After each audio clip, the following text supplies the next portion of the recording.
भाऊच म्हणावा सख्खा असा एक मित्र होता.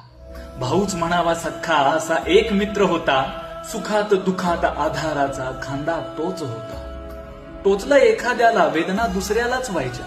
टोचलं एखाद्याला वेदना दुसऱ्यालाच व्हायच्या आणि यशात आपोआप डोळ्याच्या कडा भरून यायच्या.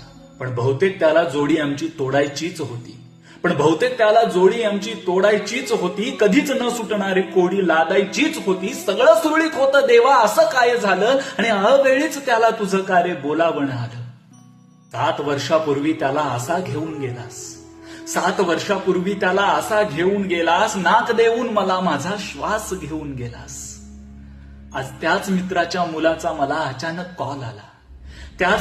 मुलाचा मला अचानक कॉल आला. ओळख मित्राची सांगून हक्काने काका मला म्हणाला एक अडचण झालीये काका, मदत करशील का रे?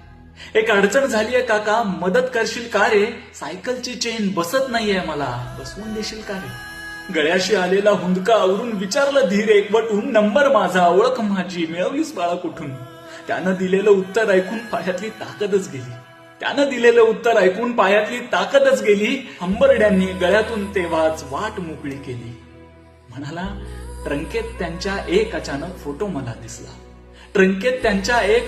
फोटो मला दिसला. त्याच्या मागे लिहिलेला मजकूर लगेच पटकन वाचला. त्यात लिहिलं होतं आयुष्यात बाबाकडून मदत हवी असेल आणि तेव्हाच तुझा बाबा जर जगामध्ये नसेल तर बिनधास्त होऊन या साल्याला एक